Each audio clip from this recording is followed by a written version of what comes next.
నమస్తే, నేను మీ విఎస్ శర్మ, వేమకోట వాసుజ్యోతిష్యాలు, విశాఖపట్నం.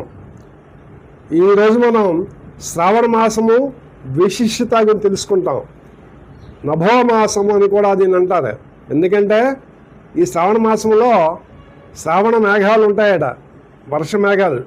అందుకే నభో మాసం అని కూడా అంటారు వీటిని. అట్లాగే చాలా పవిత్రమైన మాసంగా దీన్ని భావిస్తాం.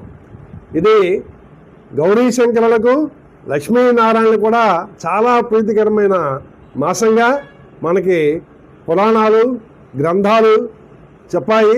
ఆచరణలో కూడా ఉన్నది. సకల సౌభాగ్యాలు, సంపదలు, సిరి సంపదలు, ఐశ్వర్యము ఇచ్చే మాసంగా దీన్ని మనం భావిస్తాం. అట్లాగే అందరికీ ఇష్టమైనది శ్రావణ మంగళవారములు. ప్రతి ముత్తైదులు కూడా, ప్రతి స్త్రీ కూడా ఈ మంగళగౌరి వ్రతాన్ని ఈరోజు చేస్తారు. దీనికి చాలా విశేషమైన ఫలం ఉందనగా మనకి ధర్మసింధు చెప్తున్నది.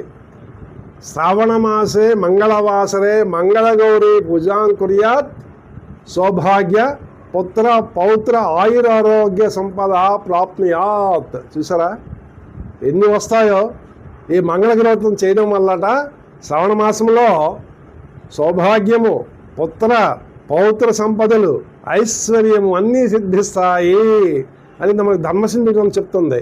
అందుకేనేమో అందరూ ముత్తైదులందరూ కూడా నమస్తే శంకర ప్రియే, నమస్తే మంగళప్రదే, సౌభాగ్యం దేహిమే నిత్యం పుత్రపౌత్రావధ్యనం అంటూ అమ్మవారిని, ఆ జననిని ప్రార్థిస్తారు. ఆ ముల్లోక జననిని చూసారా, ఆ శివకామిని ప్రార్థిస్తారు, ఆ మంగళగౌరిని ప్రార్థిస్తారు. కాబట్టి తప్పకుండా ఈ మంగళవారాలు మనకి 18వ తేదీ, 25వ తేదీ మరియు సెప్టెంబరు 1, 8 తేదీల్లో వచ్చాయి.